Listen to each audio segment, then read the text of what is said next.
시장을 보는 눈을 밝혀드리겠습니다. 매일경제신문을 통해서 시장 그리고 경제에 있는 주요 이슈들 살펴보고요. 그 안에서 우리가 어떤 것들을 또 포인트로 찝어서 투자에 판단을 해야 될지 알아보도록 하겠습니다. 자, 1월 9일 매일경제신문에는 어떤 기사들이 있을지부터 헤드라인으로 살펴보도록 하겠습니다. 자, 먼저 첫 번째 기사입니다. 일면에 실렸는데요. 팬데믹이 끝나도 저금리 다시 안 온다라며 당분간 팬데믹 이전 상황으로 복귀는 어렵다는 진단을 내렸습니다. 두 번째 기사입니다. 3면으로 가보죠. 13일 새해 첫 금통위에서는 기준금리를 또다시 인상할 것이라는 전망이 나옵니다. 다만 1분기 금리 인상은 시장에 충격이 커서 동결 가능성도 함께 제기되고 있어 한국은행의 금리 인상 기조가 멈출지 이어질지 관심이 높은 상황입니다. 자, 이어서 다음 기사 보도록 하겠습니다. 네, 다음 기사 보도록 하겠습니다. 자, 이번에는 공공요금 밥상 물가가 들썩이고 있는 상황이죠. 앞서 말씀드린 대로 이 금통위 이야기를 다시 한 번 더 전해드리면요. 7연속 올릴 것으로 전망이 되고 있어서 한국은행이 어떤 결정을 내릴지 지켜보도록 하겠습니다.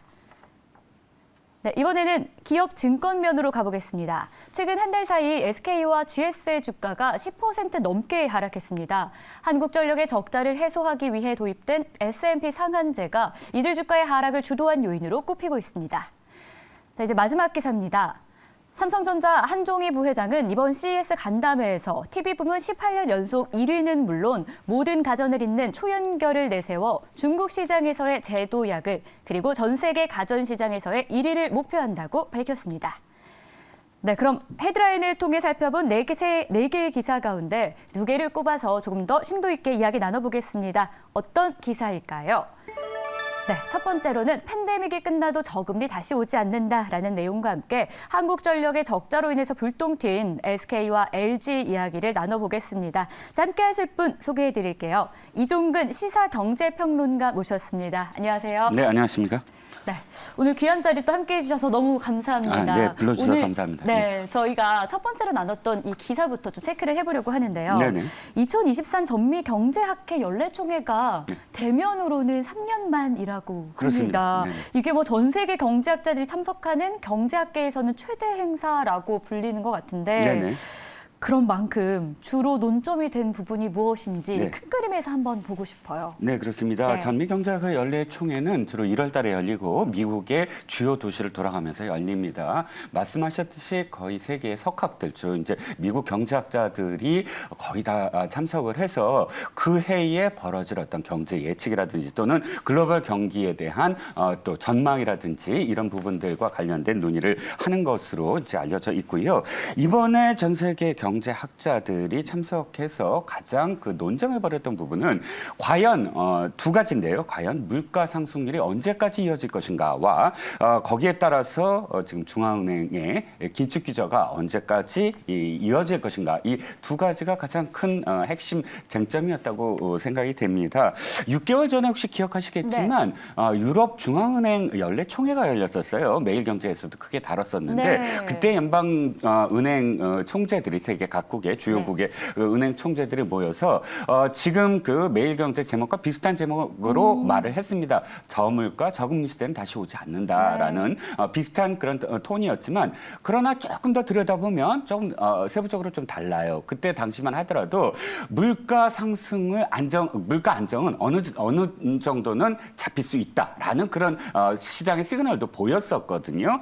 이번에도 들여다보면 경제학자들과 그다음에 중앙은행 쪽 인사들의 약간 이견이 있었어요. 네. 이번 그 연례총회에서도, 그러니까 경제학계 연례총회에서도 FED 인사들은 물론 그 지금의 이제 인플레이션과 관련돼서 굉장히 우려를 했지만 그럼에도 불구하고 언젠가는 잡힌다라는 그런 그 이야기를 계속했지만 지금 세계 석학들은 좀 이견을 보였어요. 어떻게 지금 전망을 하냐면 인플레이션 굉장히 장기화될 거다. 낙관적인 심리가 더 위험하다. 네. 대중들에게 자꾸 잘못된 시그널을 보내면 그만큼 차라리 경기 침체보다 더 큰 위험이 있다. 레리 서머스 전 재무장관 이제 하버드대 교수가 네. 주로 그렇게 표현을 했죠. 그리고 또 다른 어떤 학자들도 좀 그런 어떤 경고의 메시지를 계속했습니다. 그래서 어떤 의미에서는 지금 FED의 어떤 조언을 하는 세계 석학들이 조언을 하는 방향은 뭐냐면 물론 인플레 잡긴 잡아야 되는데 인플레가 장기화되는 것은 변수가 아니라 이제 상수가 될 것이다. 그러므로 거기에 어떤 것을 더 해야 되냐면 도리어 그렇게 했을 경우 2, 3년 내에 잡힌다고 하더라도 경기 침체로 말미암아 실업률의 어떤 타격 이런 것들도 지금 고려해야 되지 않느냐라는 그런 그 이견을 좀 보였고요. 그래서 뭐 전 학자들이 다 그렇게 주장한 건 아닙니다만 뭐 조지프 스틸리츠 교수라든지 또 일부 학자들은 이것을 계속 긴축 기조를 계속 해야만 하는 것이냐에 대한 의문도 계속 제기를 했어요, 이번에. 그래서 차라리 확장 재정을 하는 게 어떠냐, 또는 공급으로 인플레이션을 잡는 게 어떠냐, 이런 의견들도 있습니다. 그래서 전체적으로 봤을 때 어찌됐든 결론적으로 입을 한데 모은 것은 저물가, 저금리 시대는 없다. 그리고 두 번째, 지금의 어떤 침체는 구조적인 침체다. 그러니까 오일 쇼크 이후에 그런 이제 이 코로나19로 인한 한시적인 어떤 쇼크, 한시적인 어떤 침체가 아니라 이제 구조적인 침체다. 이건 어떤 의미냐면 상수가 된다라는 의미로 받아들여야 될 것 같고요. 그렇다면 지금의 긴축 기조와 그다음에 지금의 어떤 매파 기조가 언제까지 지속될 것인가에 대한 의문, 그리고 거기에 대해서 다른 어떤 대안을 내놔야 되지 않느냐라는 목소리가 조심스럽게 나왔다라는 것이 조금 더 들여다보면 그 안에서 이런 움직임이 있었습니다. 네. 그리고 경제 위기가 결국은 이렇게 뭐 인플레이션 문제도 그렇고 저물가, 고금리, 이런 것들로 인해서 위기가 지속되고 있고 지속될 거라는 말인 거잖아요. 결국에는. 이 중에서도 사회 계층별 불평등이 중요한 사회 문제로 또 대두가 되고 있는 상황입니다. 어디서부터 개선을 해야 하는지, 해소하기 위한 제도는 혹시 있는 건지, 앞으로 저희는 어느 방향으로 좀 나아가야 될까요?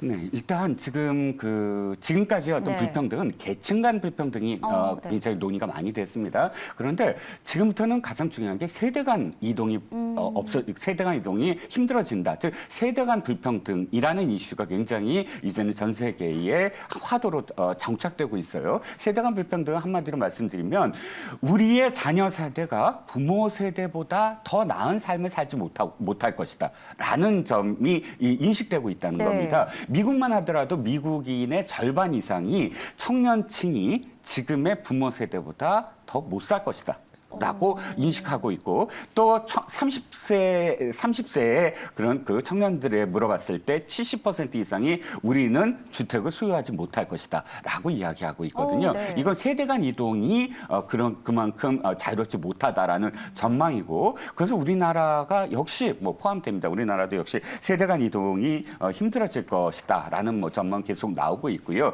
그렇기 때문에 여러 가지 어떤 이야기가 나오지만 이번 전미 경제학회의 예를 들자면 스티븐 덜라우프 시카고대 공공정책대학원 교수의 해결 방안 제시는 이겁니다. 교육이다. 문제는 교육이다.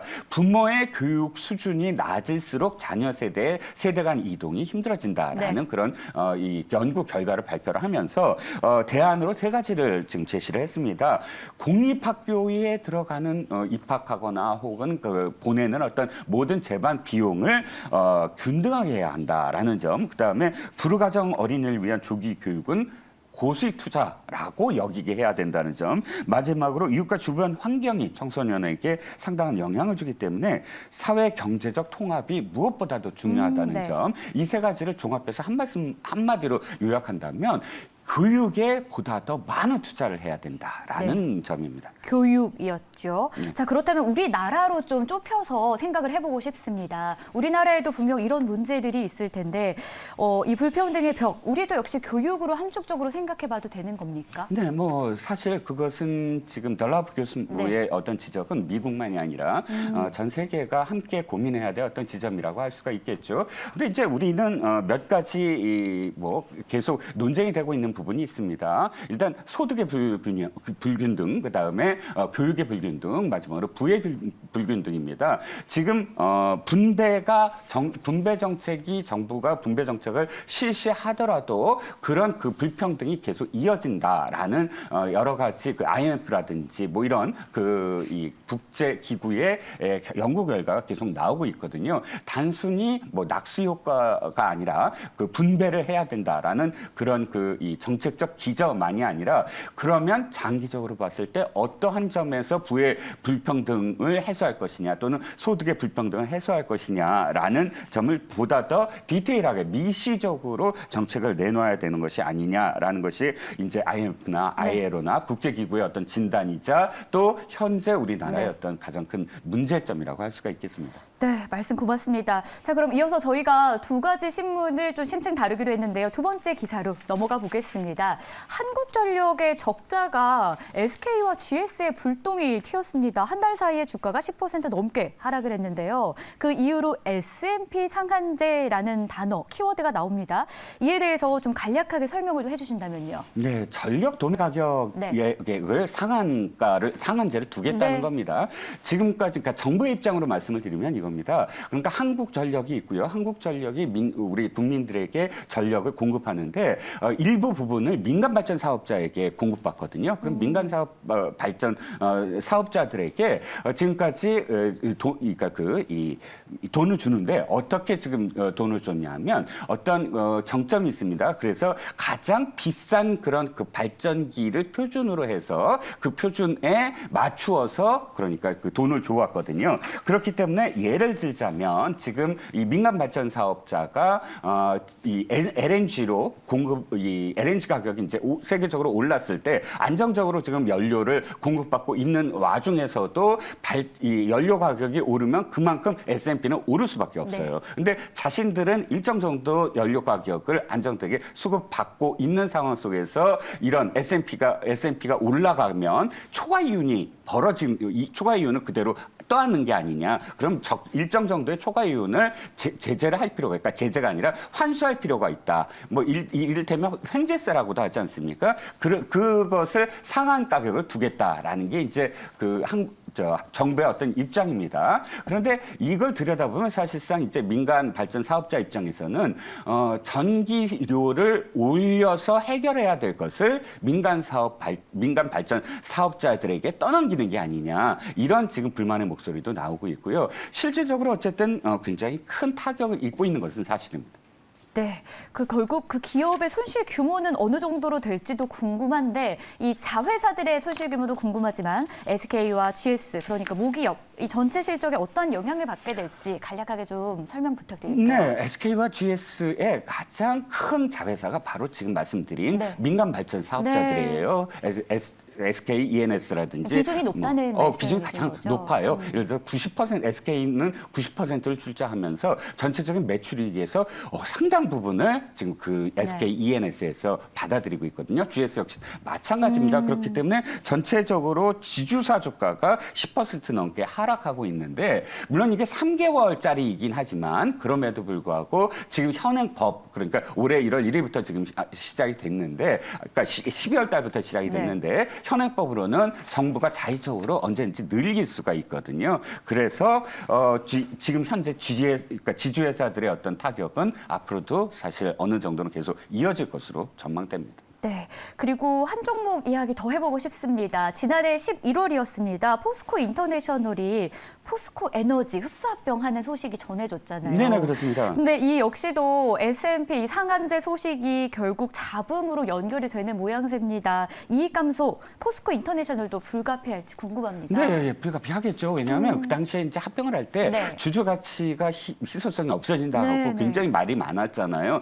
근데 그것을 설득하는 게 포스코 에너지를 이제 합병을 하면 그만큼 어떤 이익을 그대로 더 돌려드릴 수 있다. 이렇게 설득을 하고 있었는 와중에 이 S&P 도매가 이 상한제가 도입이 되면서 포스코 에너지의 타격이 이루어지면서 포스코 인터내셔널의 이익이 어쨌든 감소가 되는 바람에 합병에 대한 어떤 잡음이 계속 더 불거지는 불만의 목소리가 주주들의 불만의 목소리가 더 커질 수밖에 없는 그런 상황입니다. 주가 역시 뭐 23,750원에서 지난 6일까지 150원으로 11%가량 하락을 했는데 이 역시 지금 이런 하락세는 더 지속될 것으로 보입니다. 네, 그러면은 결국 이익 감소는 불가피할 것이다. 방금 이야기 나왔던 GS, SK, 포스코 인터내셔널 이런 것들 다 좀 불가피하다라고 이야기를 해주셨는데요. 자, 그렇다면은 좀 궁금한 부분들이 있습니다. 그 기여도가 굉장히 높은 편이라고 했는데 흡수 합병을 하는 경우에는 이 기여도란 개념보다는 좀 이런 상황에서도 이익이 될 만한 부분을 찾아낼 수는 없는 건지. 그런데 문제는 네. 이겁니다. 지금 아까 말씀을 물론 드렸듯이 긍정적인 면이 그래도 있지는 않을까. 물론 그렇습니다. 네. 지금 제가 말씀을 드리는 건 SK와 이제 그 GS 당장의 어떤 주가 하락에 대한 것이고 또 단기적으로는 이게 해소될 가능성은 없습니다. 왜냐하면 도매가 상한제가 3개월이거든요. 3개월 정도 유지가 네. 되는 겁니다. 문제는 이겁니다. 현재 그렇다고 해서 한전의 어떤 적자 규모가 이런 S&P 상한제로 완전히 해소될 수 있느냐는 거예요. 그렇지는 않습니다. 지금 궁극적으로는 전기료 인상이 하반기에는 꼭 인상이 돼야 되는 게 아니냐라는 그런 그 전망도 있거든요. 그렇다면 S&P 상한제로만 네. 지금 계속 한전이 버틸 수 없다. 전기료 인상이라든지 기타 다른 그런 해소 방안을 모색했을 때 이 S&P 상한제는 또다시 원래대로 복귀할 가능성도 있습니다. 그러니까 어느 정도는 한시적인 어떤 지금 악재라고 볼 수가 있겠죠. 한시적인 악재다. 그러면 아까 3개월이라고 이 기간을 좀 말씀해 주셨잖아요. 네네네. 이 이후에는 그러면 가격이 다시 풀릴 수도 있다라는 건 거죠? 그렇죠. 당시의 어떤 전력 수요죠. 그런데 네. 지금 현재는 겨울이기 때문에 더 힘듭니다. 그럴 것 겨울이기 때문에 같아요. 힘들고요. 3개월이라 하면 일단 지금 난방 수요라든지 이런 부분들이 해소가 되지 않겠습니까? 네. 그럼 봄이 되면 어느 정도의 어떤 그런 그 수급이라든지 공급이라든지 이런 것들도 해소가 될 가능성이 있고요. 그리고 그때 되면 러시아 우크라이나의 전쟁에 대한 어떤 문제라든지 공급망 문제라든지 이런 기타 여러 가지가 함께 사실 이 변수로 작용을 하거든요. 그러니까 한국전력 이 S&P 상한제 도입이라는 한 가지 이슈가 문제가 되고 있는 것이 아니라 네네. 전체적으로 시장을 좀 아울러서 봐야 된다라고 그렇습니다. 좀 이야기를 주신 거죠. 네네, 그렇습니다. 그리고 생각해보면 3개월이면 지금이 1월이니까 1, 2, 3 벌써 꽃이 피는 3월이잖아요. 그렇습니다. 난방을 저 같아도 틀지 않을 것 같아서 네. 그 부분도 어쩌면은 또 실적 개선에 도움이 될 수 있지 않을까 그런 생각이 듭니다. 자, 이렇게 해서 오늘 돈 되는 뉴스 함께 해봤습니다. 지금까지 시사경제평론가 이종근 평론가와 함께했습니다. 오늘 말씀 고맙습니다. 네, 감사합니다.